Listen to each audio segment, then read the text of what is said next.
Sveicināti astronomijas skolas dalībnieki.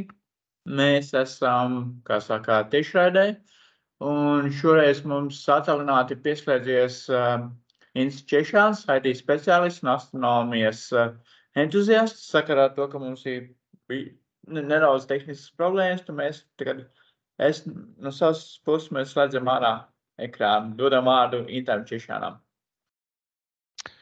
Jā, sveiki.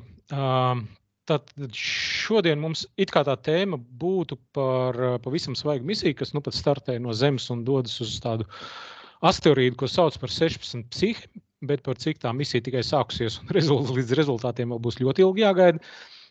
Tad tās tēmas šodien būs sekojošas. Vispirms mazliet par asteroīdiem un komētām kopumā, pēc tam par misijām, kādas mums līdz šim ir bijušas uz šiem debesu ķermeņiem. Un tad mazliet vairāk par divām misijām. Ir tāda Japāņu misija Hayabusa, kas bija 2000. gados. Viņa bija pirmā misija, kas atgrieza paraugus no asteroīda, tāpēc mēs mazliet par viņu parunāsim. Tur tāds diezgan interesants stāsts. Un mazliet detaļas par to 16 Psihi, kas startēja 3. novembrī, oktobrī. Lūk, man mazliet tā kā gribētos cerēt, ka cilvēki, kas nāk uz šādām lekcijām, ka zina, ar ko atšķirās asteroīdi no komētām, bet mēs uz to paskatīsim un to atkārtosim, un gan jau kāds skaitlis vai kāds domu grauds būs tāds, kas nav dzirdēts. Mums Saules sistēmā bez planētām un, protams, pašas zvaigznes Saules ir dažādi objekti, tā skaitā mums ir asteroīdi un komētas. Asteroīdi, mēs sakam, ka tas ir liels akmens, viņš var būt nosacīti no 1 metra diametrā līdz pat 1000 kilometru. Lielākie asteroīdi, tādi kā Vesta, viņi ir gandrīz 1000 kilometru, un teorētiski mums ir arī lielāki objekti kaut kur ārā, tālāk ārpus Saules sistēmas. Mēs viņus dažkārt, ja tas asteroīds ir patiešām liels, nevis tur metrs vai 100 vai 200, tad mēs viņu mēdzam saukt arī par planetoīdu vai punduru planētu. Savukārt, meteoroīds, šeit ir 3 iedzienos, esat uzmanīgi. Meteoroīds, tas ir mazsakmens. Tas pats asteroīds, tikai ja viņš ir no 10 mikrometriem, tas ir milimetra 100. daļiņa. Tāds, gandrīz kā miltu puteklītes. Līdz šim te 1 metram tas ir mazsakmens, un mēs viņu saucam par meteoroīdu. Ir vēl 2 citi termini. Ir meteors, tas ir brīdis, kad viņš iet Zemes atmosfērā, un mēs redzam šo švīgu debesīs, un kur zvaigzne krīt. Tas ir tas brīdis, kad šis te mazais akmentiņš ir iegājis Zemes atmosfērā. Viņš var būt ļoti mazs, tāds tenis bumbiņas lielumā, un viņš uzkarst ļoti ātri, iztvaiko ar lielu ātrumu, tāpēc gaisma ir ļoti spoža, mēs viņu redzam kā krītošu zvaigzni. Un tad, ja no viņa kaut kas ir palicis pāri, viņš ir nokritis uz Zemes, un mēs viņu varam pacelt, tad mēs to saucam par meteorītu. Ja tāpēc, ja kāds saka meteorītu lietus, tas nav pareizi, ir meteoru lietus. Jo tas ir brīdis, kad viņš ienāk atmosfērā un iztvaiko. Un tad mums ir komētas. Komētas ir līdzīgas asteroīdiem objekti, bet ja asteroīdi pārsvarā sastāv no akmeņiem un dažādiem silikātiem un dažkārt arī metāliem, tad komētas pārsvarā ir no tādiem gaistošiem materiāliem. Visbiežāk tas ir visparastākais ūdens, restīvi ledus, ļoti augsts, protams. Ir arī citi visādi tur amoniaki un ogļu dioksīdu un tam līdzīgas lietas. Komētas var būt visdažādākajos izmēros. Tas, ko mēs esam novērojuši dabā no 100 līdz metriem līdz pat 200 kilometriem, tāda sniega pika, uz 200 kilometriem normāli. Bet lieta ir tāda, ka viņu ir droši vien, ka daudz vairāk un daudz lielāks. Un attēlos mēs redzam asteroīdu Bennu, pie kura pavisam nesen bija NASA misija OSIRIS-REx 2018. gadā pie šī asteroīda bija, un pavisam nesen, pirms dažiem mēnešiem, viņi atgādāja no šī asteroīda paraugus vairāk nekā mums jebkad no jebkurienes ir bijis. Un mazliet zemāk mēs redzam Rosetta misiju uz Čerjumovu-Gerasimenko komētu 2015. gadā. Varbūt kāds sekoja līdz. Tur bija šis te Rosetta orbitālais aparāts un tāds Philae's mazs noliežamais aparāts, kuram gan tur pārāk labi nesanāca, bet jebkurā gadījumā viņi pētīja šo komētu, un mēs redzam, ka šī komēta mazliet saules tūmā, tā kā nonāk tās netīrās sniega piks, saule viņus uzsilda. un viņas sāk iztvaikot, un veidojas komētu astes, ja šie ir vienkārši vairumā gadījumu ūdens tvaiki vai kaut kādas citas gaistošas vielas, arī putekļi, arī saules veida daļiņas, ja, tur mazliet vairāk jārunā par komētām, jo komētām, mēs zinām, ir asti, īstenībā viņas ir divas, viena ir šie putekļu asti, otra ir jonu asti, kas ir daļiņas no saules veida, kas lido pie šīs komētas. Tā vai citādi, pārāk daudz mēs šajā jautājumā neiedziļināsimies. Mēs mazliet, pa cik vairāk šodien runa par asteroīdiem, tad vispirms kādi mums ir asteroīdi. Asteroīdus sadala daudzos un dažādos tipos. Mums ir 4 galvenās klases. Mēs saucam C tipa asteroīdi.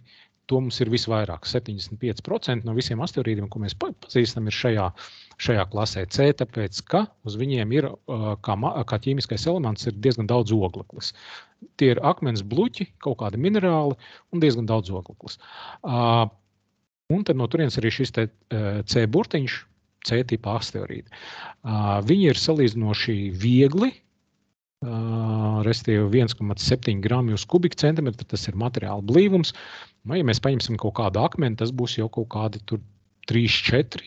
Ja mēs paņemsim metālu, tas būs kaut kādi 8. Ja, salīdzinājumi, cik smags ir, piemēram, paņemiet rokā monētu vai kaut kādu dzelzs klūci āmuru.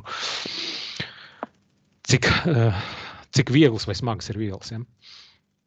Tad otra klase mums ir S-tipa asteroīdi, kur S nāk no ķīmiskā elementa silīcija. Tādu ir krietni mazāk, viņi ir mazliet smagāki, un tur viņi ir līdzīgi kā C-tipa, tikai tur ir vairāk šie silikāti klāt. Tas, kas mums šodien interesē visvairāk, tie ir metāla asteroīdi. Latviešu valodā gan parasti saka dzelzs asteroīdi, nevis metāla, kaut gan metāla būtu pareizāks termins. Un, ja jūs meklēsiet angliski kādu informāciju, tad jums jāmeklē metāla asteroīdi.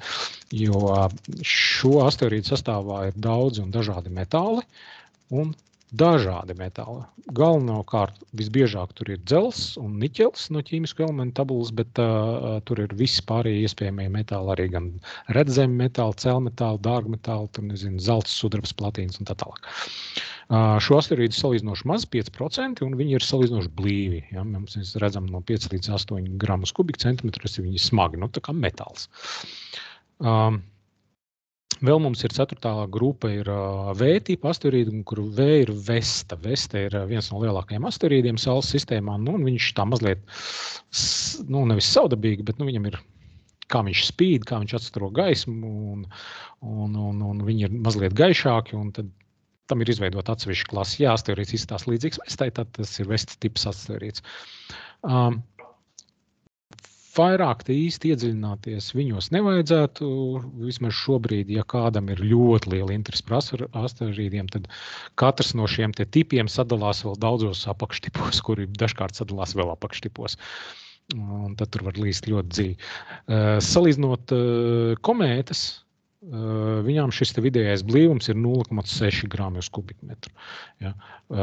Salīdzinājumam ūdens kā materiāls, kā viela būtu 1. Tas ir 1 grams uz kubikcentimetru, tas ir tik daudz, cik svar ūdens. Un šīs te komētas tātad sastāv, tur ir akmeņi, putekļi, ūdens, mums ir oglekļa dioksīds, oglekļa monoksīds, amoniaks un tam līdzīgas lietas. Un tādā pasaulē mēs ar viņiem dzīvojam, kur tie visi atrodas. Tātad pirmkārt viņi atrodas visā Saules sistēmā, arī mums šeit iekšējā Saules sistēmā, Zemes orbītā mums ir asteroīdi, kas mums tuvu lido, viņi ir dažkārt tā Zemē bīstamā asteroīdi, ja tāds lielāks iebrāzīsies Zemē, var būt lielas nepatikšanas. Bet mums ir galvenā asteroīdu josla, kas atrodas starp Marsu un Jupiteru orbītām. Ceru, ka zinat, mums ir Saule, Merkurijs, Venēra, Zeme, Mars. Tad mums ir tāda mazliet lielāks atstarp līdz Jupiteram, un šajā atstarpē ir galvenā asteroīdu josla, kur ir ļoti, ļoti, ļoti daudz asteroīdi izvietojušies. Šie te 2,2 līdz 3,2 astronomiskās vienības no Saules. Astronomiskā vienība, atgādināšu, ir attālums no Saules līdz Zemei, 150 miljonu kilometru. Attiecīgi 2,2 līdz 3,2, tas būs apmēram 480 miljonu kilometru no Saules. Starp citu, tālāk man nav pie Psihas neviena bildi, bet arī Psihē asteroīds, par kur mēs šodien runāsim, atrodas šajā galvenajā asteroīdu joslā, vairāk viņas ārējā daļā, tā kā tuvāk Jupīteram, tā ārējā pusē mazlietiņa. Bet tas nav viss. Mums arī ir otra milzīga asteroīdu, tādu ārējo Saules sistēmas ķermeņu josla, kas ir Kūpera josla, kas ir ārpus Neptūna orbītā. Ja mēs skatāmies šitam, tad tos zīmējums, tad pirmais šis kvadrātiņš ir pavisam šeit iekšpusē bija, tuvāk Saulē, un ārpusēs Neptūna orbītas mums ir Kūpera josla 30 līdz 50 astronomisko vienību attālumā, kas ir 4,5 līdz 7,5 miljardi kilometru no Saules. Tur objektu ir ļoti, ļoti daudz. Nu, un visbeidzot, ja mēs iezījām pavisam tālu no Saules, tad mums ap Sauli šeit gan vairāk novērtējumi ir teorētiski, mums nav tādu praktisku novērojumu daudz šeit. Prezaksot, manuprāt, vispār nav, jo mēs tik tālu neredzam, mēs par šo mākoni spriežam no komētām, kuras no viņam dažkārt atlido un kuras mēs varam pētīt. Un tātad tas ir tāds objektu mākonis, kurš apskauj Sauli 2000 līdz 100,000 astronomisko vienību attālumā, un pie reizes 100,000 astronomiskās vienības, tas ir 15 triljardi kilometri, tas ir gandrīz pusceļš līdz tuvākai zvaigznei. Milzīgs attālums. Vēl ko šeit var piebilst ir, ka uz doto brīdi šobrīd mums ir zināms par apmēram 1,3 miljoniem asteroīdu Saules sistēmā. Tie ir tie, kurus mēs esam novērojuši, par kuriem mēs zinām, ka viņi tur ir. Mēs zinām, cik viņi lieli smagi kā pārvietojās, kādās trajektorijās, cik tālu no Saules un tam līdzīgi. Un mums ir zināms par apmēram 3800 komētām.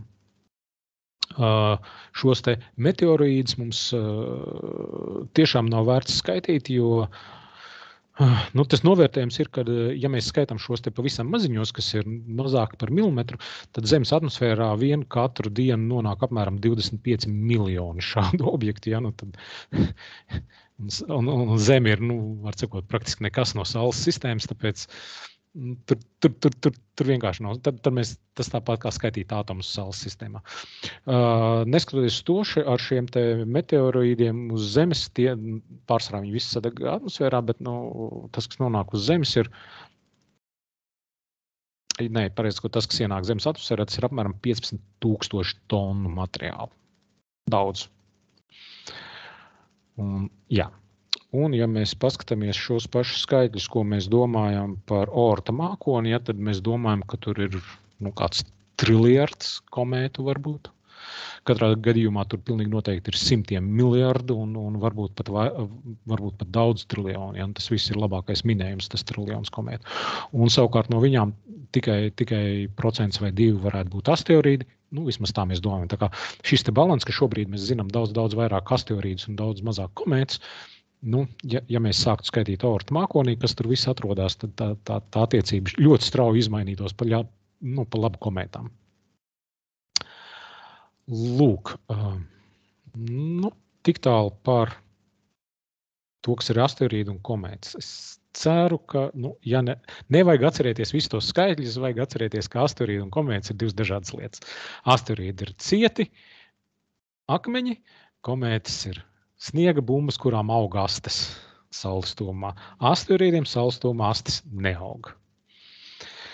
Lūk, cilvēki, protams, vienmēr ir interesējies tur nokļūt, tur apstīties, kā tad tur īsti ir. Mums šo te misiju, kas ir lidojuši uz kaut kādām komētām vai asteroīdiem, šobrīd ir jau diezgan daudz. Apmēram 20 misijas ir bijušas uz asteroīdiem, vēl apmēram 10 uz komētām. Tiesa gan puse no šīm 10 komētu misijām, 5 ir 80. gadu vidū, kad Saules sistēmā ciemojās visslavenākā komēta Halley komēta. Un es te pēkšņi padomāju, kad viņi atgriežas Saules sistēmas iekšpusē pie Saules reizes 75 gados, un es atceros, ka es tam sekoju līdzi tālajos 80. un izrādās, ka tas jau ir senāk nekā, kad viņi nākamreiz būs Saules tuvumā 60. gados. Ja. Tā kā interesanti ar to Halley komētu. Tad šajā tabuliņā, kas ir redzama uz ekrāna, es atlasīju tās misijas uz asteroīdiem vai kometām, pie kurām mēs esam uzkavējušies, no kurām mēs esam kaut ko paņēmuši. Jo pārsvarā visas šīs misijas ir bijušas pārlidojumi. Mēs diezgan grūti ir apstāties pie šiem objektiem, ieiet orbītās ap viņiem. Mums vajag ļoti daudz enerģiju un degvielu, tāpēc bieži vien tie ir pārlidojumi. Mēs palidojam viņai garām un aiztriecamies tālāk. Ja? Šeit ir pārskaitīti tie, pie kuriem mums ir izdevies uzkavēties. Vēsturiski pirmā misija, kad mēs esam palidojuši garām asteroīdam, ir tālajā 72. gadā, pagājušā gadsimta, kad Pionieru 10 zonde pa ceļam uz Jupiteru palidoja garām 2 asteroīdiem. Bet jāatzīst, ka tas bija pavisam netīšām, tā nebija plānots, vienkārši tā sanāca. Un tur tie novērojumi bija no apmēram vairāk kilometru attāluma. Neskatoties to, kosmiskajos mērogos, mēs to saucam, ka mēs palidojām garām asteroīdam, izdarījām novērojumus. Bez tiem, kas šeit nav iekļuvuši šajā tabūņā, ir gan daudz citu, kas ir tiešām interesanti un varbūt bijis vērts, lai viņus pieminētu. Pati pirms pāris gadiem, varbūt atcerieties, bija tāda DART misija, kurā izlidoja cauri Didymos asteroīdu sistēmai, un tur vēl bija tāds otrs Dimorphis, mazāks asteroīds, kas bija viņam tā kā mēnesis, kas viņu apriņķo, un šajā mazākajā asteroīdā tika ietriekts pamatīgs lādiņš ar mērķi izmainīt viņu trajektoriju. Mērķis bija pavisam praktisks, saprast, kā mēs varam pasargāt Zemi no asteroīdiem, ja tāda vajadzība būs, vai mēs varam izmainīt viņu trajektoriju, un tas eksperiments bija cauriem sekmīgs, un dati tika saņemti, bet tāpat laikā mēs pie šī asteroīda neuzkavējāmies, mēs vienkārši izskrējām cauri šai sistēmai. Tāpēc es biju mazliet pārsteigts, kad, ja mēs pastamies tabulā šīs zilās, tie ir nenotikušie notikumi, kas būs nākotnē. Mums nākamgad oktobrī ir paredzēts tāda HERA misija, tā ir Eiropas kosmosa aģentūras misija, uz šo te Didymos sistēmu, un ir plānots, ka orbitālais aparāts, viņš tur paliks. Kādu laiciņu pētīs šo sistēmu. Man likās, mums ir 1,5 miljonus asteroīdu. Izvēlies, ko vēlies, kāpēc jābrauc vēlreiz tur, kur tie jau es bijis. Bet, ja tā padomā, īstenībā gluži otrādi, par cik mēs tur veicām eksperimentu, izmainījām šo te orbītu, mums ir ļoti interesanti tur atgriezties un novērot pēc vairākiem gadiem, kādas ir izmaiņas, jo tās izmaiņas no Zemes tik precīzes mēs nevaram novērot, mums jābūt klāt, tad mēs varam veikt ļoti precīzes mērījumus. Tāpēc īstenībā tā būs interesanta misija. Ar DART pirms 2 gadiem bija šai sistēmā, ietekmēja viņu, un tagad es nepateikšu precīzi, kurā gadā HERA ieradīsies pie šī Didymos asteroīda, un tad novērties, kādas bija sekas tam eksperimentam, kurš bija jau kādu laiciņu apakaļ. Lūk,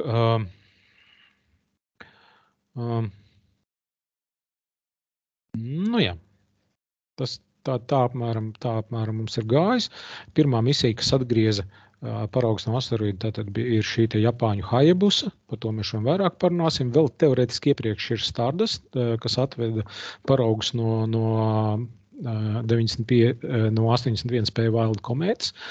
Teorētiski šis aparāts neiegāja orbītā ap komētu, viņš uzturējās komētas sastē, kamēr viņi bija saules tūmā, savāca šos te komētas sastes paraugus un sekmīgi atgriez uz Zemes.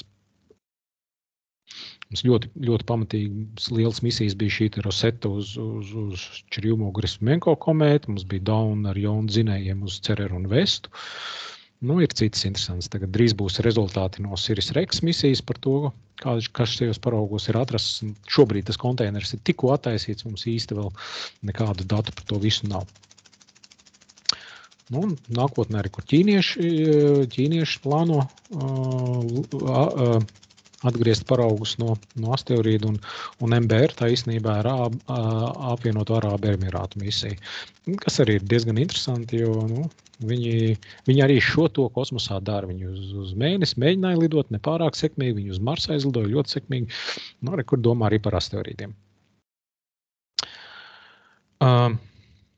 Jā. Tad par Hayabusa misiju.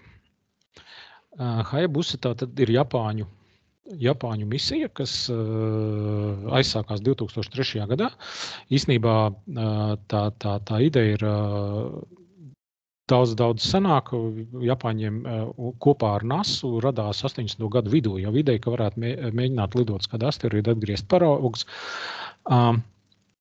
Ilgi viņi tur domāja, un īstenībā šai iepriekšējā tabulā NASA Near Shoemaker un Stardust misijas, tās šo te pētījumu rezultātā, ko NASA veic kopā ar Japāņiem, toreiz tā vēl nebija JAXA, Japāņu kosmosa aģentūra, tur bija tā cita viena, tad viņas tur vairāk apvienojās, izveidojas JAXA. Lūk, šīs te divas NASA misijas, viņas arī ir šo te pētījumu izvērtējumu, vai to var izdarīt, tāds kā rezultāts. Ja. Bet Japāņi nolēma, ka viņi lidos, to lēmumu viņi pieņēma 90. gadu vidū, un sākumā to misiju sauca par Muses C, vēlāk starta brīdī viņi pārsauca par Hayabusa, kas nozīmē no japāņu valodas lielais piekūns putns. Oriģināli īstenībā viņiem nebija paredzēts lidot šo asteroīdu, gribēja lidot pavisam uz citu, kur sauc Nereus, bet 2000. gadā viņiem tur gadījās pavisam citā sakarā ķibele ar nesēju, ar kuru pacelt kosmosā pavisam citu misiju, un kamēr viņi tur pētīja un novērs kļūmes, tikmēr šis te Hayabusa starts bija nokavēts, un Nereus asteroīds jau bija gabalā, noķert viņi nevarēja, un tāpēc nācās atrast kaut ko citu. Un viņi izvēlējās tādu mērķi, ko sauc par 1998 SF-36 asteroīds. Šeit, ja es patīšu vēlreiz apakaļ iepriekšējo tabuliņu, kā sauc asteroīdus un komētas. Tātad asteroīdam priekšā ir šis te numuriņš, tas ir kārtas numurs, kā asteroīds tika atklāts. Pirmais asteroīds, ko cilvēki atklāja, bija Ceres. Cerera, latviski. Tāpēc viņai ir 1 Cerera. Vesta bija 4. asteroīds, kur atklāja. 4 Vesta. Psihe bija 16. asteroīds, ko atklāja. 16 Psihe. Un tā vispārējie. Ja. Kur Didimos, viņš bija 65.803. asteroīds, kur mēs esam atklājuši. Savukārt komētām viņām arī ir šie te numuriņi, bet viņiem vēl ir indeksiņš. P67 nozīmē 67. komēta, ko mēs esam atklājuši. P nozīmē periodisku komētu, par kur mēs zinām, ka viņi regulāri atgriežas tādā un tādā laikā Saules tomā. Tur ir citas, kas ir, piemēram, izurušas, vai citas, kas ir novēros tikai vienreiz, vai citi numuriņi, indeksiņi, kaut kas ir, piemēram, tur atnākuši no starpzvaigžņu telpas un tam līdzīgi. Tā, kur mēs palkam? Tad viņi izvēlējās tādu vārdā nenosaukt asteroīdu, bet starta brīdī viņi šo kosmosa kuģi pārsauca par Hayabusu, par lielo piekūnu, un savukārt šo asteroīdu pārsauca par Ikotavu.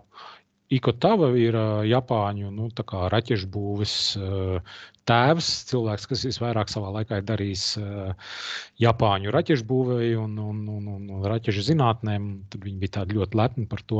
Bet viņi ļoti oficiāli iesniedz Starptautiskajā astronomijas savienībā pieteikumu, ka viņi iesaka pārsaukt šo asteroīdu un tur neviens neiebilda. Tā kā šodien mēs oficiāli šo asteroīdu zinām kā Ikotava asteroīdu.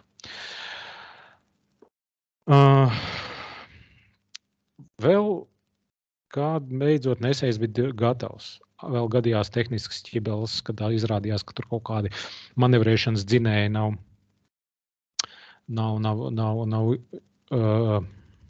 uzražoti, izveidoti, izmantojot pareizos materiālus, tos nācās pārtaisīt. Un tad beidzot tikai 2003. gadā 9. maijā Hayabusa startēja uz šo te asteroīdu. Starts noritēja veiksmīgi, viss izskatījās baigi forši, bet jau drīz pēc dažiem mēnešiem uz Saules bija pamatīgs Saules izvirdums un šīs lādētās daļiņas, protonu, Saules vējš, milzīgi daudz lādētas daļiņas, viņas būtiski pabojāja Saules paneļus šai zondei. Un Saules paneļi te ir ļoti vajadzīgi, tāpēc, ka šī zonde tika darbināta ar jonu dzinējiem. Jonu dzinējiem vajadzīgs kas? Ļoti daudz elektrības. Tās vienmēr ir ierobežojušais jautājums. Jonu dzinējiem vajag ļoti daudz elektrības.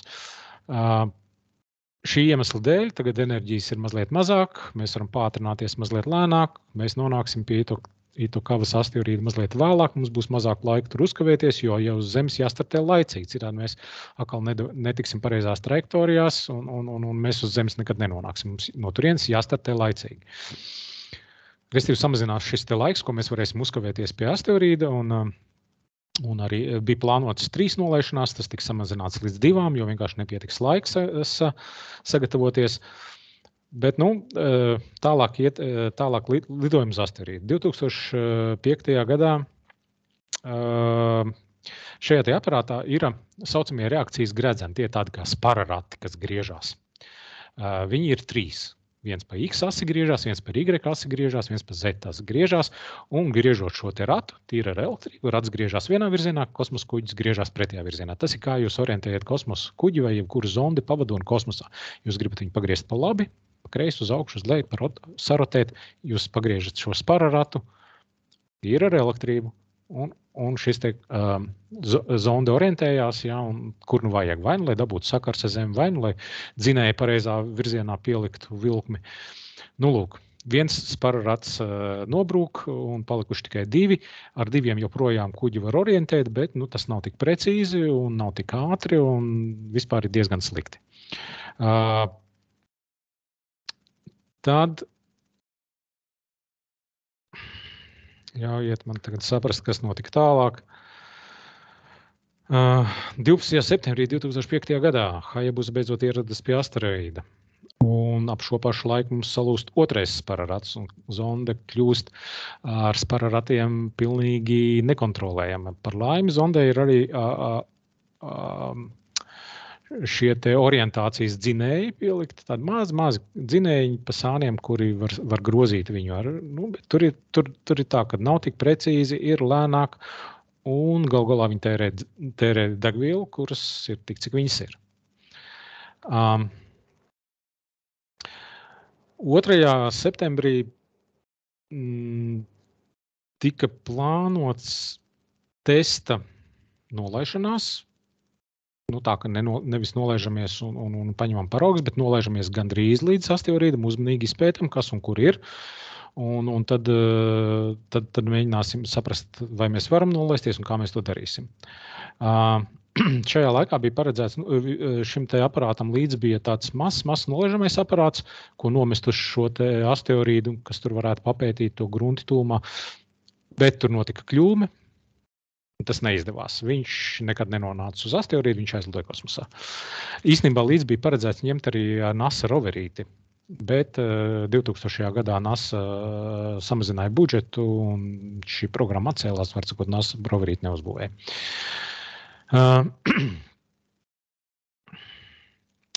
Tad, kad viņi mēģināja šo te testu pie reizes, viņi saprata, ka viena no šīm te vietām nav īsti izmantojama. Viņi pārāk akmeņaini, tāpēc izmantoja tikai ja nemaldos, 2. šo te nolaišanās vietu, kur tad nolaisties tās 2 reizes, kas bija plānots. Un tā apmēram beidzās šī te sagatavošanās fāze. Šajā zīmējumā mēs redzam apmēram, kāds var iztīries. Tas mazais nolaižamais aparāts, kurš tur nekad nenonāca, un pašai zondē bija tāda roka ar paraugu savākšanu apakšā. Kas tā kā viņai vajadzēja iešaut asteroīdā 2 tādus kā lādiņus, kā izšaut, lai izšautu šo te materiālu gaisā, kad viņš, šī te tverne, kas tur nonāk no tā materiāla, kas lido pa gaisu, tas tiek savākts, aizslēgts un paņemts uz mājām. 19. septembris 2005. gads Hayabusa nolaižās uz asteroīdu, bet vēl šobrīd nevienam nav skaidrs, kas tur īsti notika. Pirmkārt, šo te zondu nebija iespējams kontrolēt, izņemot šo lielo antenu, pa kuru var dabūt diezgan daudz datus, gan turp, gan apakaļ, jo viņai bija jāorientējās tā, lai varētu nolaisties, nevis tā, lai varētu uzturēt sakars ar Zemi. Otrkārt, šie sakari tāpat bija pārtrūkuši, jo Zeme griežās, un uz Zemes bija jāpārslēdzās no vienas dziļā kosmosa sakaru stacijas uz citu. Un tur arī bija tāds periods, kad nebija sakaru. No sākuma visiem likās, ka zonde ir sasniegusi 10 metrus augstumu virs asteroīda, un tad uz pusstundas sastingusi. Vispār bez jebkāda iemesla. Kā tas varēja notikt, nevienam nav skaidrs. Kad sakara atjaunojās, zonda izrādījās, ka viņi atrodas 100 km attālumā no asteroīda, un programmatūra bija iegājuši drošajā režīmā, un zonda lēnām haotiski riņķo ap savu asi. Atjaunot sakarus bija grūti, bet viņiem tas izdevās. Tur bitu pa bitam, pa vienam simboliņam viņi lasīja kopā. Kad sakara cik bija atjaunot, viņi paņēma visus datus no zondes, visus logus, kas tur noticis, ko zonda par to visu domā. Izrādījās, ka šis te paraugu paņemšanas mehānisms nebija aktivizējies, jo kaut kāds sensors tur nolaišanās laikā bija ieraudzījis kaut kādu šķērsli un nebija aktivizējis šo te paraugu paņemšanas mehānismu. Zonde mēģināja pārtraukt nolaišanos, bet orientācija zondē bija nepiemērota, lai to darītu, tāpēc zonde izdomāja, ka labāk droši un klusi lēnām piezemēties un tad startēt. Ja zonde ieslēdzās šādā režīmā, paraugus paņemt nav iespējams. Tomēr tiem inženieriem bija aizdomas, ka varbūt tīri no tā pieskāriena, pat ja nav izšausās palicis, kaut kāds materiāls, kaut kāda puteklīša varbūt ir tajā tvertnē nonākuši un varbūt, ka tomēr ka tur kaut kas ir. Tāpēc neviens nezināja, vai tur kaut kas ir, bet to tvertni aizvēra, cieši aizslēdz, ja būs. Tad pēc kaut kāda brīža, pēc 2 nedēļām notiek nākamais mēģinājums nolaisties, un viss ir pārdomāts, komandas nosūtīts, mehānisms aktivizēts, bet kļūmes dēļ viņš nenostrādāja. Tobrīd gan par to neviens nezināja, jo vienā no dzinējiem parādījās degvielas noplūde, un zonda kārtībā reiz iegāja drošajā režīmā, kad tiek atslēgts pilnīgi viss, ko vien var atslēgt, lai tikai saglabātu zonda pie dzīvības. Tas ir ieskaitot arī šo lielo antenu. Ja zonda iet drošajā režīmā, nekas nestrādā. Varam tikai ar mazu antenu lēni kaut ko mēģināt, tur kaut ko savākt. 27. novembrī zondei pazūd elektrība. Kas notiek, ja kompjuteram izslēdz elektrību, tur pazūd dati. Iespējams, ka tas notika dēļ tās iepriekš minētās degvielas noplūdes, bet jebkurā gadījumā pēc 3 dienām Japāņiem izdodas kaut kādā jocīgā kārtā atgūt sakars ar mirušu zondi. Bet šīs te problēmas ar zondas orientāciju, kad viņi nevar īsti norientēties, jo spararati nedarbojās, dzinējiem ir problēmas, un izskatās, ka tur ir sasalus kaut kāda degvielas trūba, un to vairs nevar izmantot.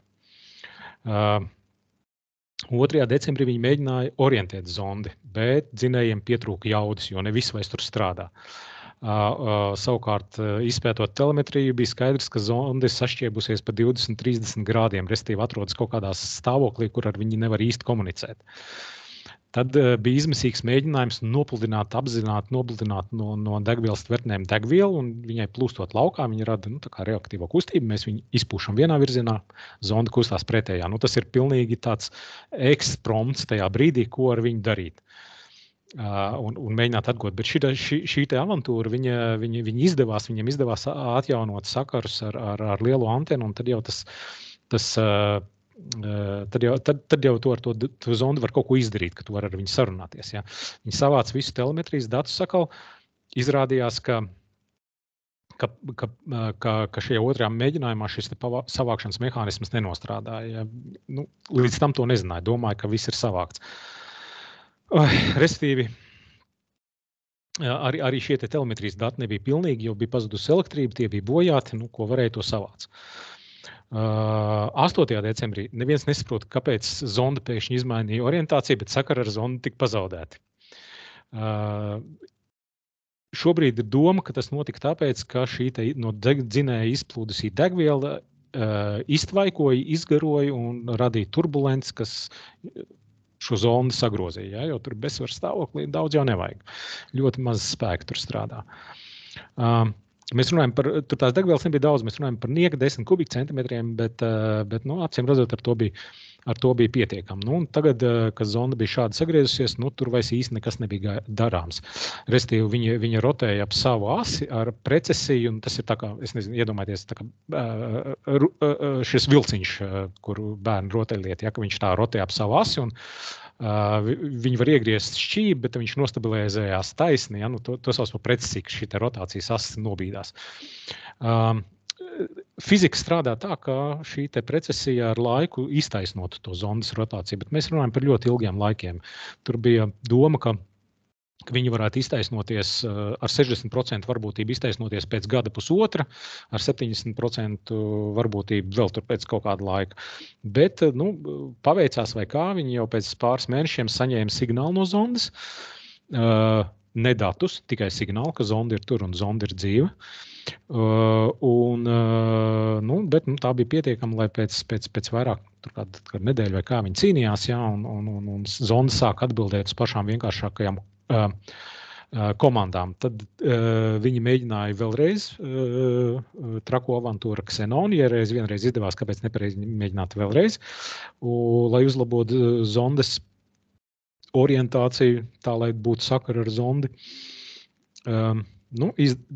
Tas izdevās, bet šis te zondas orientācijas izmaiņa, respektīvi viņi mainījās ar ātrumu 2 grādi dienā. Jā, cik ir 2 grādi dienā? Jā, mēs zinām, cik ir 90 grādi. 90 grādi būtu, cik sanāk, pusotrā mēnesī, jā, 90 grādus pagrieztos. Bet viņi griežās, un mums izdodas nodevināt Japāņiem sakars ar šo zondu, un viņi atrodas 13,000 km attālumā no Itokava asteroīda. Protams, ka šajā brīdī paspēt uz Zemi atlidot vairs nevarēja, tas vilciens sen bija aizbraucis, nācās gaidīt. Papildus tam, pēc dažiem mēnešiem, Japāņi paziņoja, ka, es aizteicos priekšā, paiesim mazliet apakaļ, Japāņi paziņoja, ka 2 no zondes 4 jonu dzinējiem ir izbeigušies. Man liekas, iepriekšējā bildē bija. Viņiem bija tādi 4 jonu dzinēji, ja 2 ir. Šeit ir, tad tā pieļauja nebija domāts, ja, bet restīvi 2 no viņiem ir sabojājušies. Savukārt tikai 2 dzinēji nozīmē, ka mēs nevaram pātrināties tik ātri, ceļš līdz Zemei, lai pātrinātos, būs daudz garāks, un tā iespēja aizlot Zemi jau ir nokavēta. Mēs varam mēģināt gaidīt, kad atkal šis te asteroīds un Zemes saules sistēma izvietosies tā, lai varētu pātrināties un atgriezties, bet tagad vēl jāņem vērā, ka tas notiks ilgāk, jo mums ir tikai 2 dzinēji.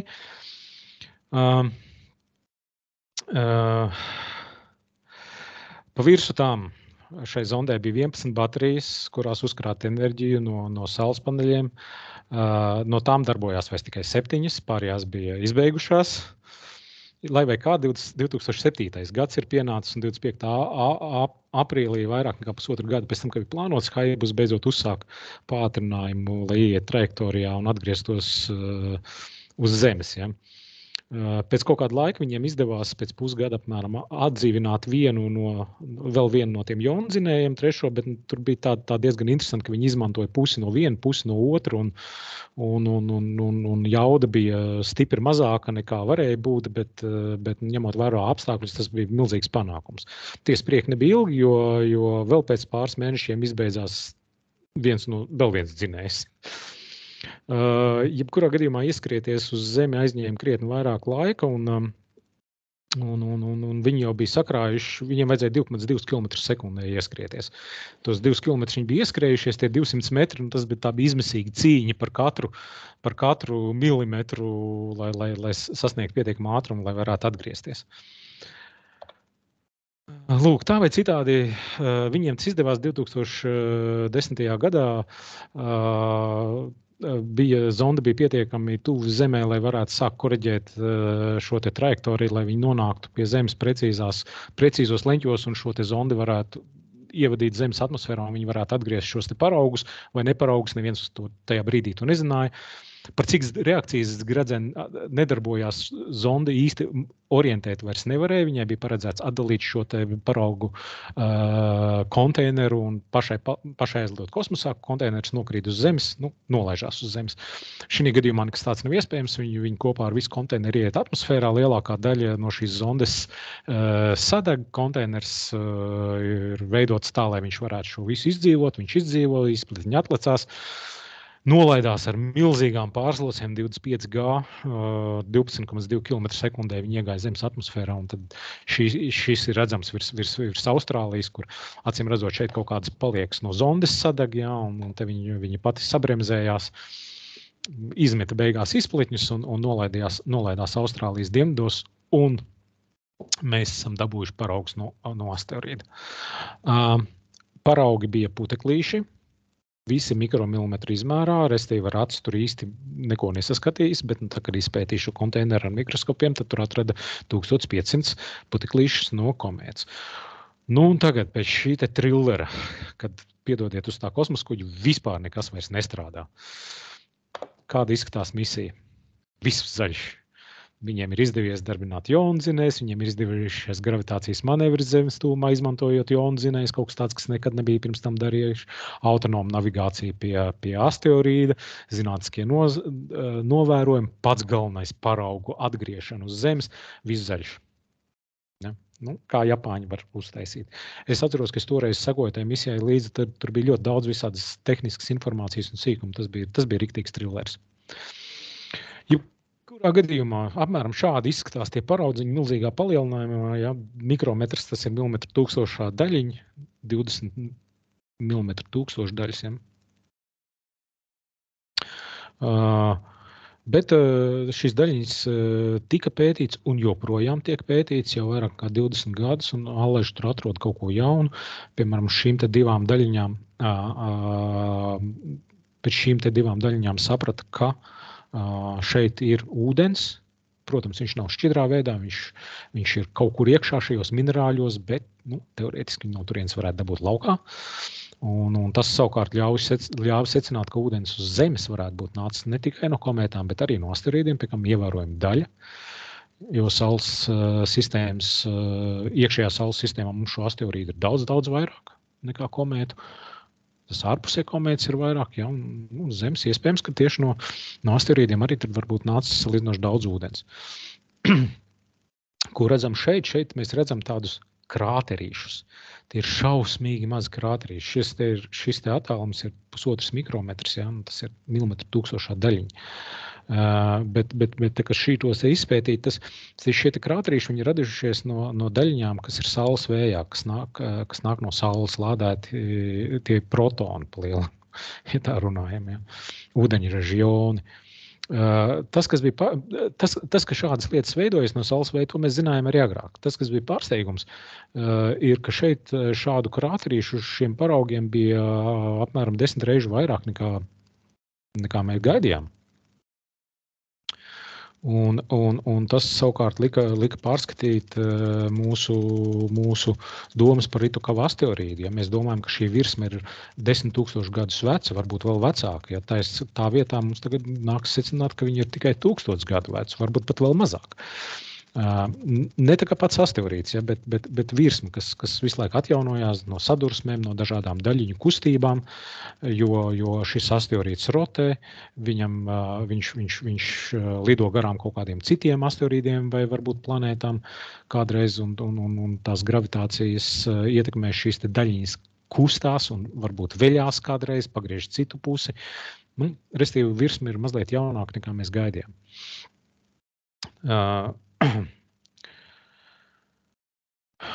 Dažos no šiem te maziem krāterīšiem tika atrasts savukārt dzels un niķeļa, tādas paliekas, teiksim, mazliet, kas savukārt liek secināt, ka tie radušies no kādiem citiem asteroīdiem vai meteoroīdiem ietriecoties Itokawa asteroīdā, jo uz viņa paša nav tik liels dzels un citu metālu koncentrācija. Ir interesants lietas par šo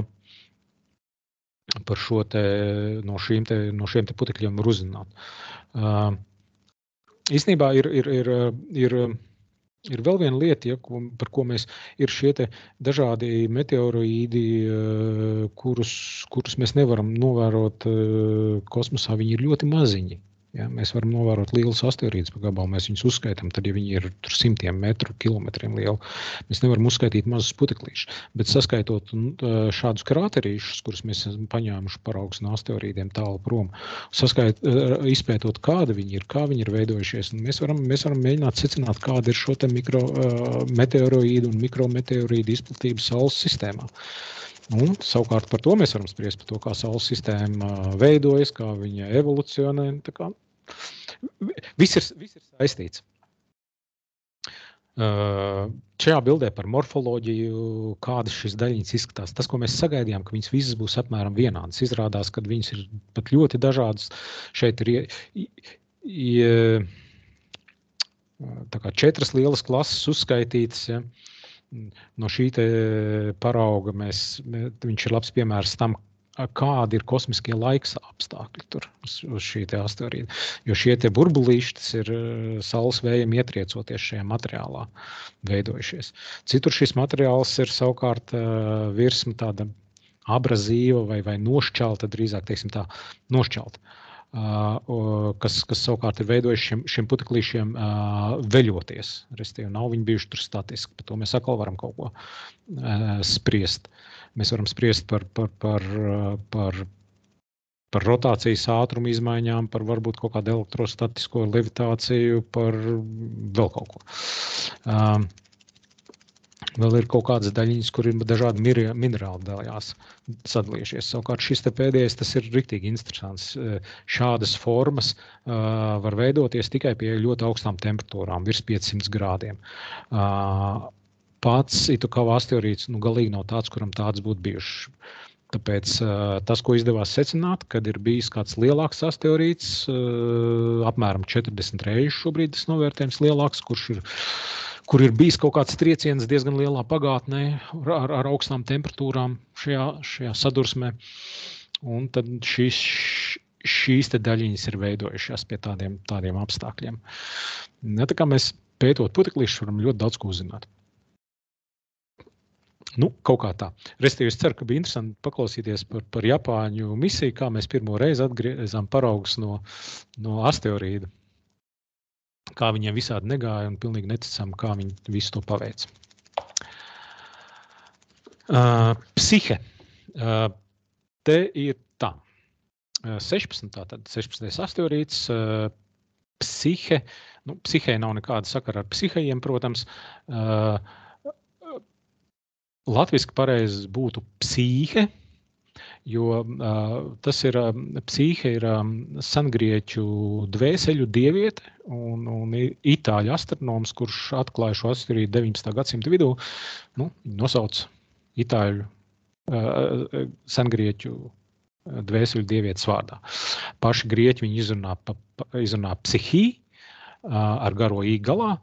Un ja jūs meklēsiet angliski, kur dabūsiet visvairāk, protams, informācijas, tad būs psyche. Jums visur šis asteroīds būs psyche.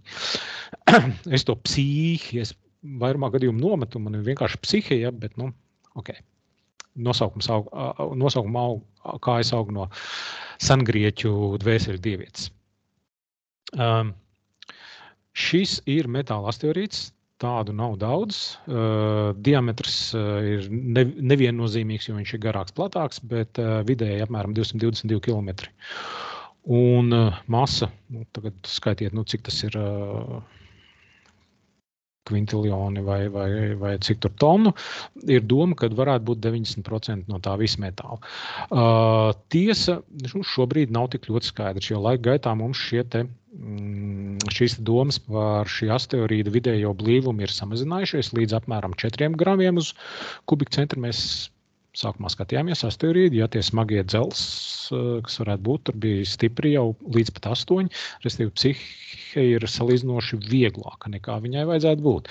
Tas varētu būt, ja šis asteroīds būtu diezgan porains, kas nav nekas neparasts priekš asteroīdiem, bet tas ir gana neparasts priekš tik liela asteroīda kā psihe. Tāpēc, tas, ko mēs varam teikt, ir, ka mēs īstenībā nezinām. Un tāpēc mēs uz turieni dodamies, lai to saprastu.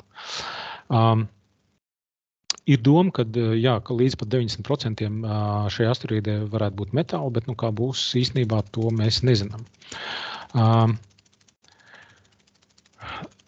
Kāpēc mēs uz turieni dodamies? Pirmām kārtām mēs gribam izpētīt šo asteroīdu, labi, mērķiem mazliet atsevišķi, bet restīvi ir zinātniskā vērtība par to, ka šis asteroīds varētu būt dzelzs kodols kādai protoplanētai un dzelzs kodoli, kas ir planētās, arī Zemē iekšā, kas ražo magnētisko lauku.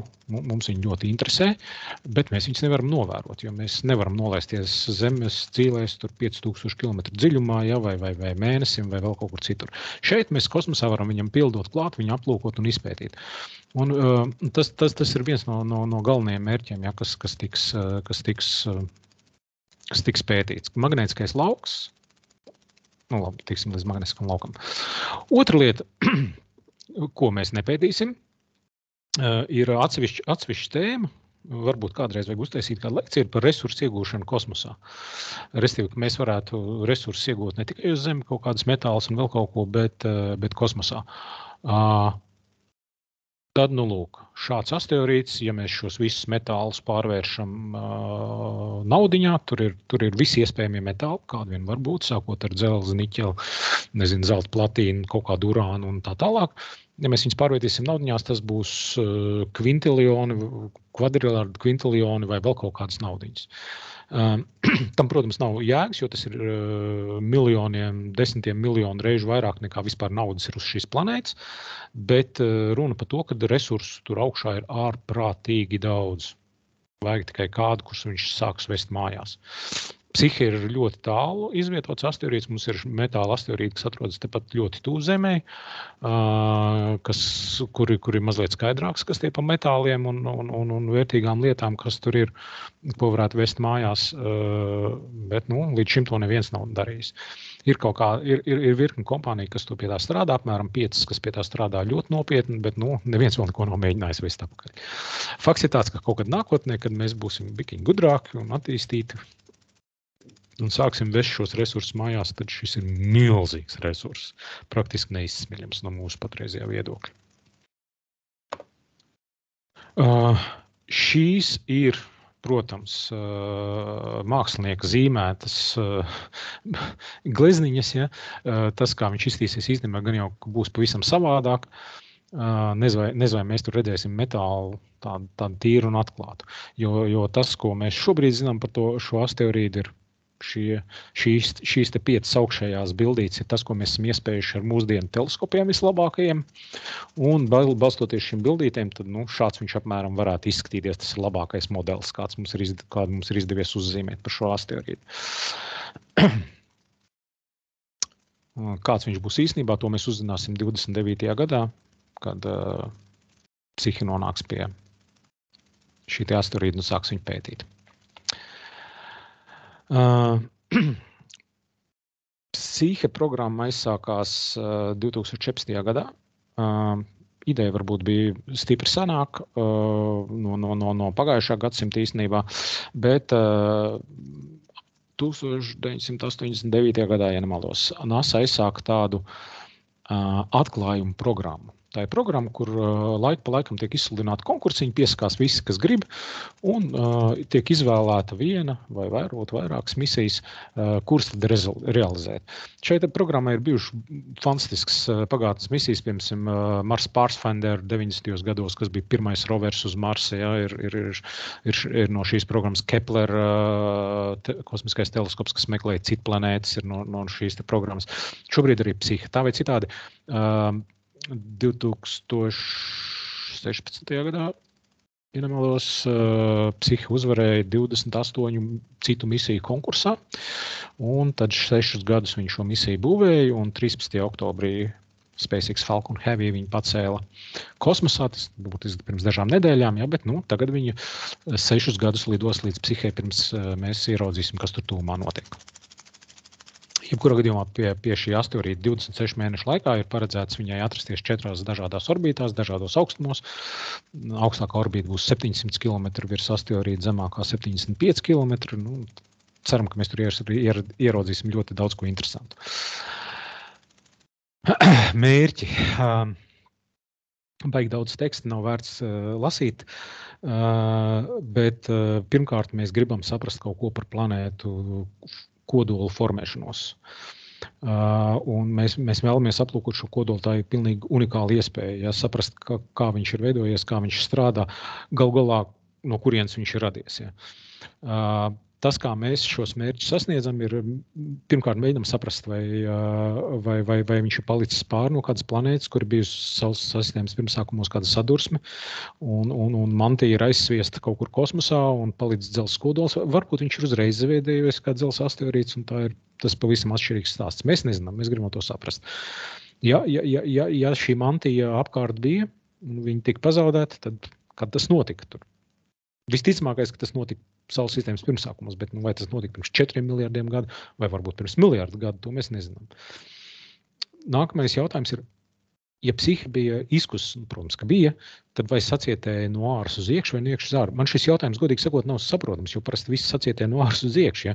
Bet no acīm redzot, ir kaut kāda apsvērumi, par kuriem es neesmu interesējies līdz šim, kāpēc šis jautājums ir tik ļoti svarīgs. Nākamais jautājums par magnētisko lauku. Ja? Mums uz Zemes ir magnētiskais lauks un ļoti labi kā ir. Viņš mums pasargā no kosmiskā starojuma. Bez magnētiskā lauka uz Zemes dzīvība iespējami nebūtu. Ja šī te psihe bija kaut kādas protoplanētas kodols, tad viņi savulaik ģenerēja magnētisko lauku. Protams, šobrīd tur nekāda ģeneratora iekšā vairs nav, nekāds izkusis metāls tur negriežās. Bet, ja šis magnētiskais lauks tur bija, tad mēs viņu varētu mēģināt detektēt viņa paliekas. Tas mums var ļoti daudz ko pastāstīt par kodolu veidošanās un par to, vai tas vispār ir bijis kodols. Tāpat topogrāfija, ģeoloģija, par to, kā viņš izstās un kas tur atrodas, kāda krāteri, kā tas salīdzinās citiem asteroīdiem, tie visi ir jautājumi, ko šī misija pētīs. Lai to darītu, mums ir 2 kameras. Viņas ir abas 2 vienādas, un īstenībā 2 ir tikai tāpēc, ka mums vajag redundanci, ja gadījumā pēkšņi ar vienu kaut ko notiek. Kas ir diezgan unikāli, kā parasti nav, tad šīs te kameras tiek izmantotas ne tikai zinātniskiem novērojumiem, bet arī kosmosa kuģu navigācijai.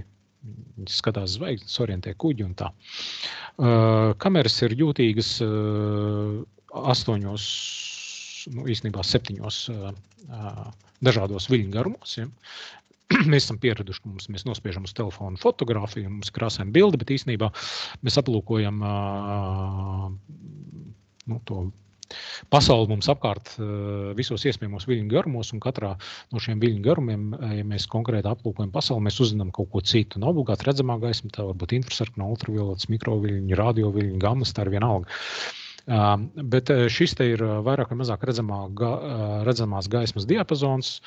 Tipiska zilā, zaļā, sarkanā gaisma būtu šie te viļņu garumi, bet mums ir arī infrasarkanais mazliet gals tāds, ko mēs ar aci neredzētu. Bet mums viņš interesē, jo tur ir kaut kādas konkrētas, konkrēti ķīmiskie elementi vai, pareizāk sakot, spektrs šo elementu atcerotajā gaismā, ko mēs varam pētīt un noskaidrot, kāda ir šo elementu koncentrācija un kāpēc izvēlēti tieši šie, acīm redzot, tur ir apsvērumi, ko mēs ceram ieraudzīt un kāpēc tieši šie viļņu garumi būtu šai misijai tie noderīgākie.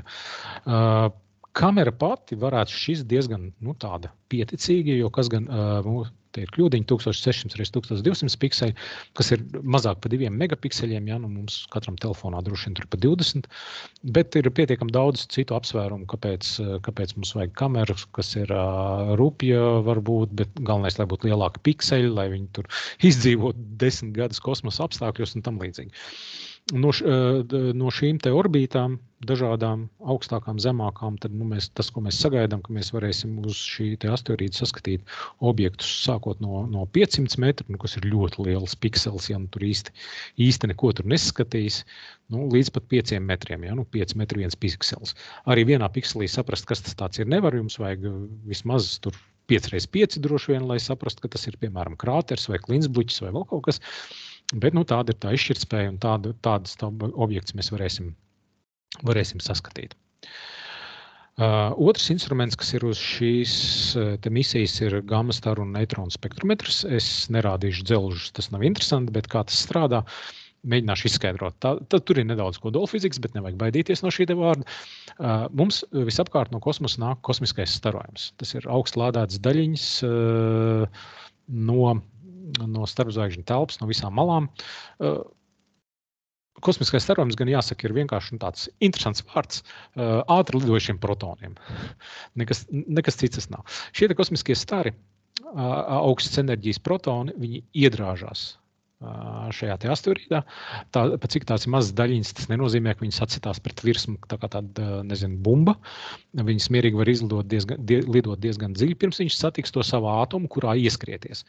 Ja viņš ieskrien šī te augstas enerģijas daļiņa, augstas enerģijas protons kādā ātomā, no turienes šis te protons tiek absorbēts un izlido laukā neitronu savukārt. Mēs šos neitronus varam mēģināt uztvert ar neitronu spektrometru. Ja šie neitroni savukārt ietriecās kādos citos šī asteroīda atomos, viņi izstaro gamma starus. Tos mēs arī mēģinam noķert ar šo detektoru. Kāpēc mums to vajag? Tāpēc, ka šie te neitroni, kas tiek emitēti apakaļ un šie te gamma stari, viņi ir ar ļoti konkrētiem enerģijas līmeņiem. Šie enerģijas līmeņi būs ļoti dažādi, bet viņi būs konkrēti. Ja mēs redzam, ka tur izlidoja gamma stars ar šādu enerģiju, mēs zinām, ka tas ir nācis no tāda ķīmiska elementa. Ja ar šo, tad no šāda. Šis te ķīmiskais elements, šis te ātums, no kā viņi sastāv, šim te ātomam viņam ir konkrēti enerģijas līmeņi, kā šīs te kodola reakcijas, kodola fizika var notikt. Un sekojoši, ja mēs savācam pietiekam daudz datus, kādi konkrēti enerģijas gamma stari izlidoja laukā, kādi konkrēti neitroni izlidoja laukā, mēs varam uzbūvēt karti, no kādiem elementiem sastāv šis asteroīds. Un mēs zinām, tur ir tik daudz zels, tik daudz niķels, tik daudz sudrabs, tik daudz tur kaut kādi tur visādi minerāli vai vēl kaut kas. Un tā strādā gamma staru un neitronu spektrometrs. Otra lieta magnetometrs, kuru es pirmīt pieminēju, ka mēs gribam noskaidrot, vai ir bijis šis te magnētiskais lauks. Lieta tāda, mums nav ne jausmas. Var izrādīties, ka tur nav vispār nekāda magnētiskā lauka, pat viszemākajās orbītās mēs neko nespējam detektēt. Varbūt tur ir tāds magnētiskais lauks, mēs līdz asteroīdam vēl pa gabalu esam, un mēs jau viņu redzam. Šīs te pa kreisi tās ir simulācijas, kā tur varētu tās magnētiskā lauka līnijas liekties. Bet nelaime tāda, ka magnētisks tā vai citādi visam piemīt kaut mazliet, un šīs magnētiskās līnijas pašai psihe zondei kosmosa kuģim. Ja, katrs vats kaut kāds kabelīts skrūvīti, ja, viņam katram kaut kas ir. Ja, un tāpēc šis te magnetometrs viņš tiek ieslēgts uzreiz pēc pacelšanās, un tagad šos te 6 gadus, kamēr šī zonda lidos līdz psihe asteroīdam, viņš tiks kalibrēts, lai ņemtu vērā, kur un kā šī te zondai pašai ir šīs magnētiskās līnijas, lai pēc tam, kad mēs nonākam pie asteroīda un uzsākam mērījums, mēs varētu viņus atskaitīt nost un saprast, kas tad mums neinteresē, kas tad ir pats kosmosa kuģis un kas ir tas, kas ir nācis klāt, kas ir no psihes. Un tas būs veids, kā mēs mērīsim šo te magnētisko lauku. Jā.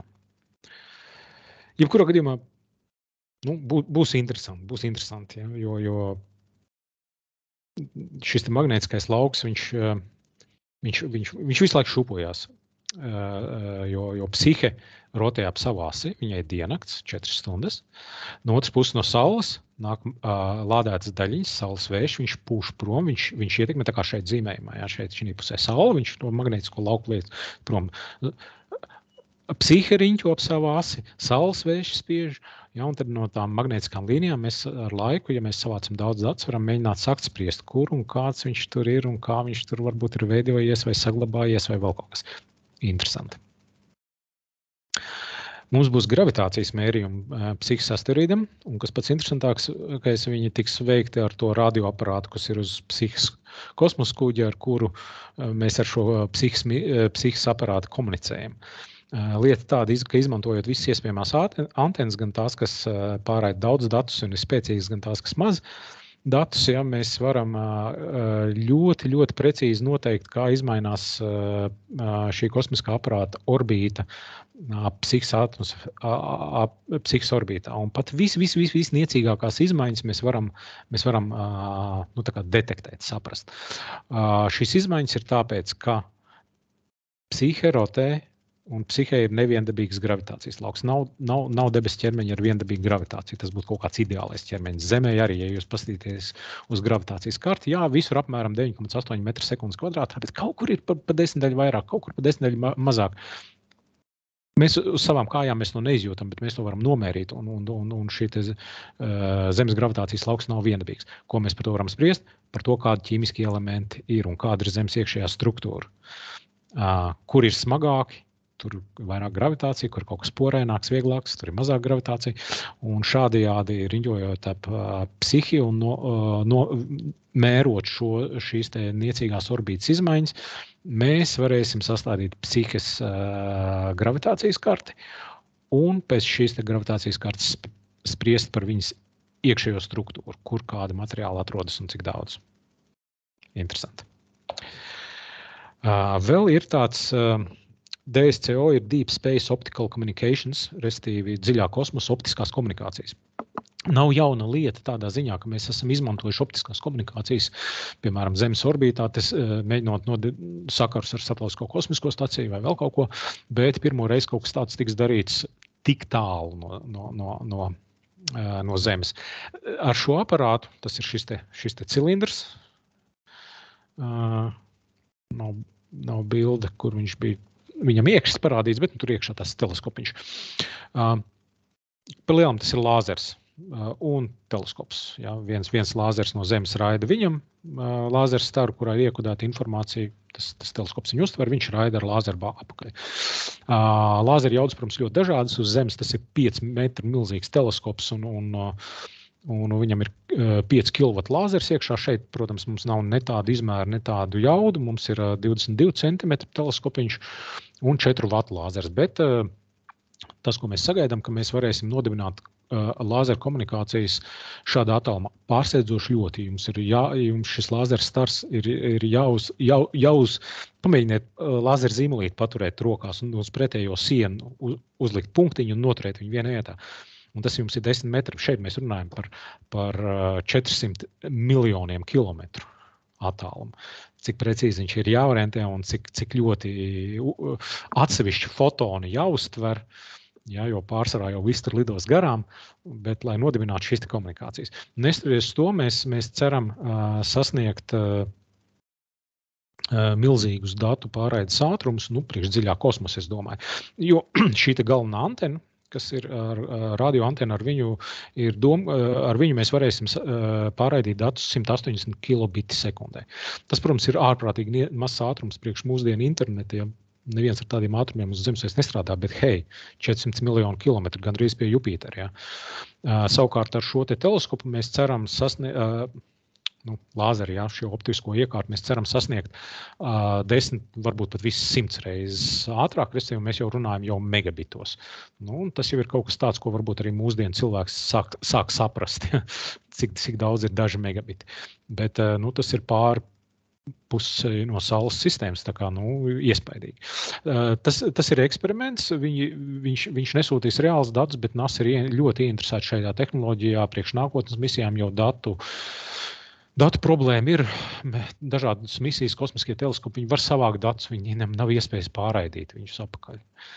Jo datu ir ārprātīgs daudzums un pārraides kanāli dziļajā kosmosā nebūtu nav ātri. Ja, šis īstenībā tiek viena no lietām, ko paturēt prātā, ir šai tehnoloģijai, ka ja mēs sūtīsim kādreiz pilotējums misijas uz Marsu, apskatāmā nākotnē, mēs gribēsim, lai mēs varētu ar Marsu reāla laika video straumēt. Un tur mēs bez megabitiem nekādi. Ja? Un tad, tāpēc šeit ir tāda tehnoloģija un tas būs tests, kas tiks veikts tik tālu, kā asteroīdu joslā tuvāk Jupitera orbītē. Psihi misija ir aprīkota ar Hall efektu jonu dzinējiem. Stāstījums par jonu dzinējiem būtu pilnīgi atsevišķi jonu dzinēji daudz un dažādi, atšķirībā no ķīmiskiem dzinējiem.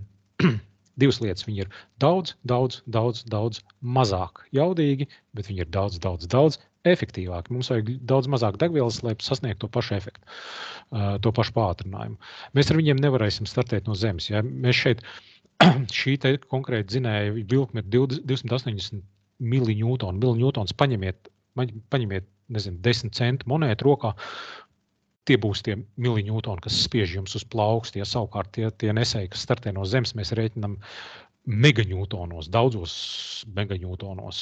Ja, tur tā kā sanāk tur triljardiem reižu lielāka jauda, bet šie dzinēji patērē daudz mazāk enerģijas, un mēs viņus varam darbināt ilgstoši. Un tāpēc mums ir 6 gadi līdz psihē. Mēs varam mierīgi atļauties tur gadiem viņus kurināt, ka tik viņi ēst mazāk degvielas. Un, kas attiec uz Hall efektu, tad jaundzinēji ir dažādas tās metodas un tehnoloģijas. Šis nav pats efektīvākais, bet viņš ir salīdzinoši atkal jaudīgāks nekā visefektīvākie. Nu, tur atrodas balans. Vai jums pietiek ar vēl mazāku jaudu, ja jums vajag tomēr lielāku jaudu, bet tad vajadzēs mazliet vairāk degvielas. Nu, kaut kā tā. Katrā ziņā jaundzinēji kosmosā ir lidojuši arī iepriekš, arī Hall dzinēji, lai gan Hall dzinēji pirmoreiz tik tālu lido. Hall dzinējs ļoti senos laikos Padomju Savienībā izmēģināja orbītā. Diezgan sekmīgi īstenībā. Amerikāņi toreiz par to tikai domāja. Bet šobrīd tie ir amerikāņi, kas lido ar jaundzinējiem. Hayabusa, kur bija jaundzinēji, tāpat arī Dawn misijai, kas lidoja uz Cereru un Vestu, kas bija tajā tabulājā, arī bija jaundzinēji. Lieta tāda, ka jaundzinēji viņi prasa ļoti daudz enerģijas. Ja.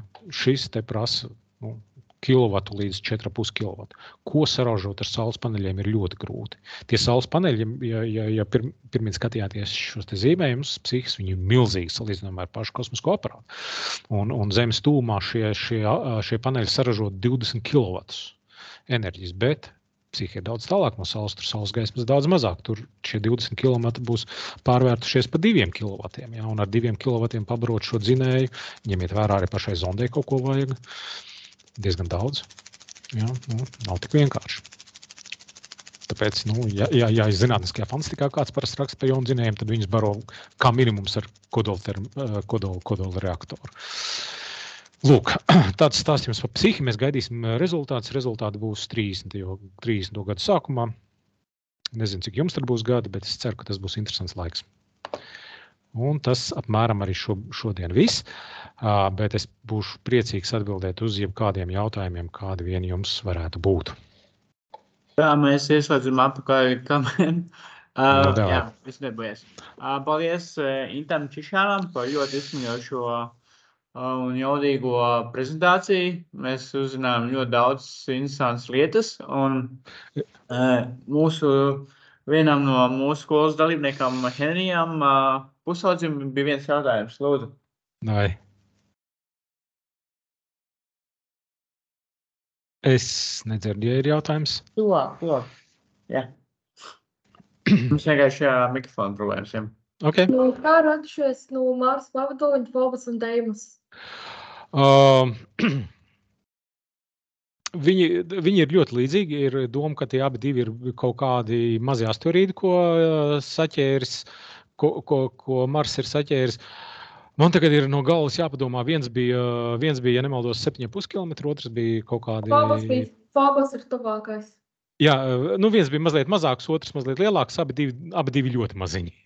Ja nav tā kā mūsu mēnesis, kurš ir 1000 kilometru diametrā, kas ir viens no lielākajiem mēnešiem Saules sistēmā.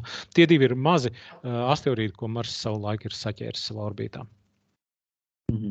Ar ko viņi atšķirās? Viņi īsti ne ar ko, manuprāt, neatšķirās.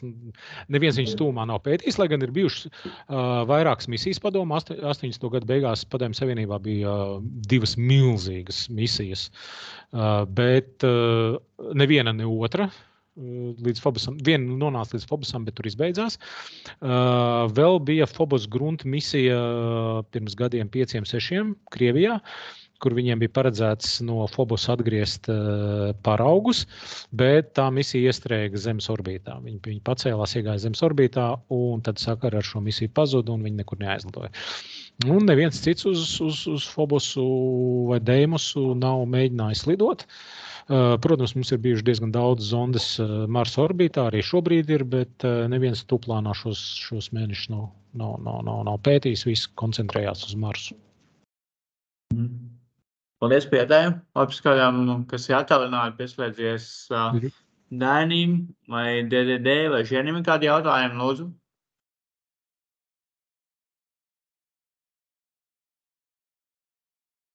Brīvais mikrofons, kas saka.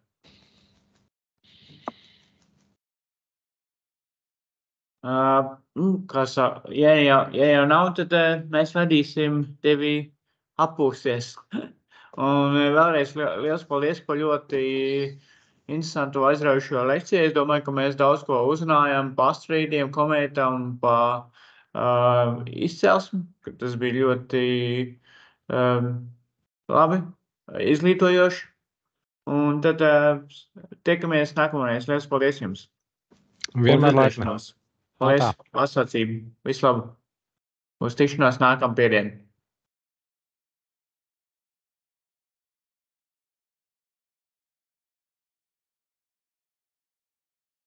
Uzredzēšanos. Visu labu. Tā, apstāj.